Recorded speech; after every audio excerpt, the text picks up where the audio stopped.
mentioned in the War Journal series, we're going to go over a couple of journals that I found in my war box. So this first one, I want to read the first entry in it. And it happened a few days after September 11, 2001. And what's kind of funny about this entry when I looked over it a few minutes ago was the position of my life at the time. The woman that I chose to be with to be my girlfriend, and the situations that were occurring when when I wrote these things down. So the great thing is, this is 13 years ago, but how so many events and parts of my life have come and gone since then. So it's kind of a trip to me as I read these words on this page. Now, if you visit the trialsofgideon.com, I will go ahead and have comments and lessons that I feel should apply to the younger me that wrote down this entry. So, as I start here, is September 17, 2001. Upon the recent tragic events, I have stopped writing in my previous journal. This one can travel easier than the last one. Our country has been through a lot of changes these past 6 days, which has placed an unchangeable effect on my life. Physically, emotionally, socially, and spiritually. My need and desire to re-enlist is heightened by the New York and DC attacks. I grew lazy, wanting to be a Chicago cop. My belly grew, and I forgot what I knew that I should be, a soldier. I have been trying to lose this weight and shrink my waist size. I have but one more week left on my gym pass. One more week to lose this laziness and sign up. My relationship with Esme is of course strained. I try to please her, but sometimes it doesn't help. I can't seem to get her to understand things. I need time to lose weight, but she'd rather go out or for me to be attached to her hip.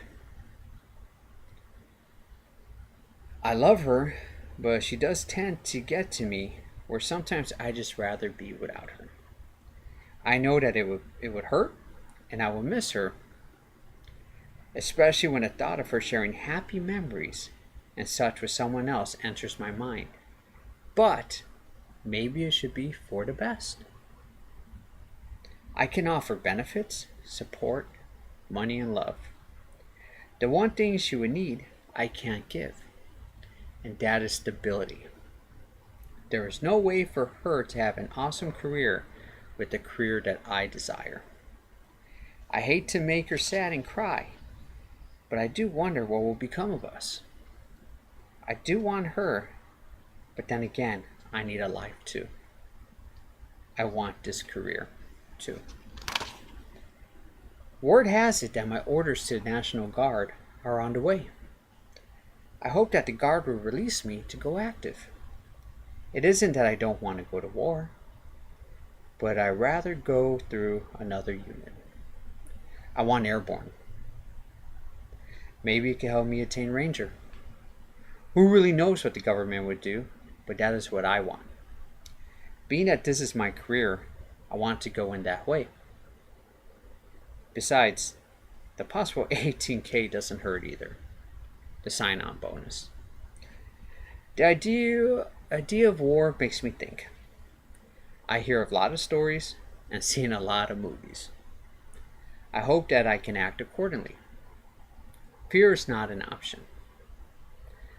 I will be scared, but not cowardly.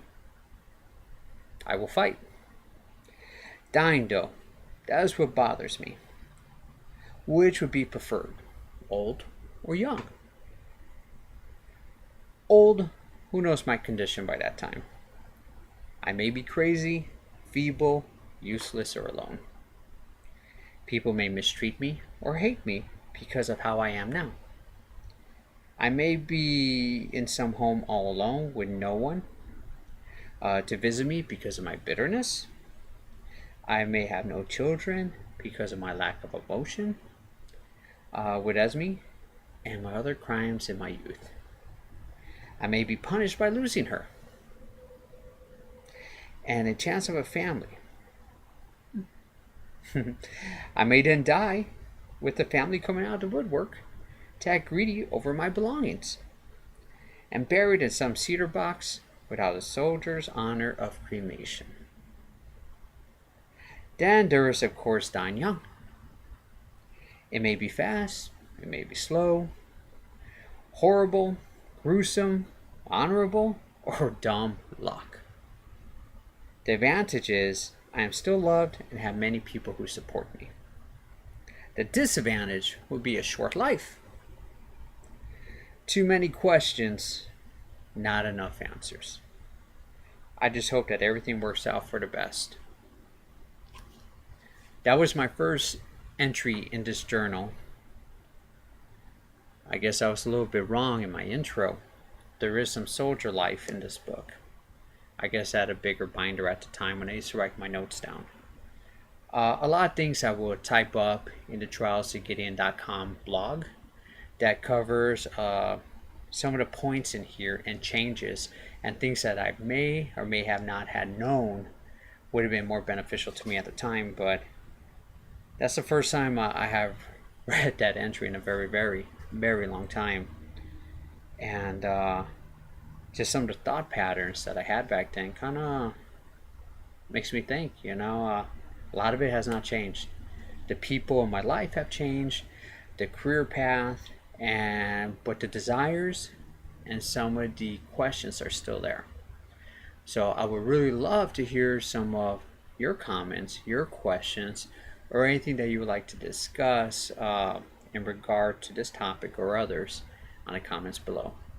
As always, thank you, and I appreciate the time you take into joining a part of my life and my past and what we could learn from each other.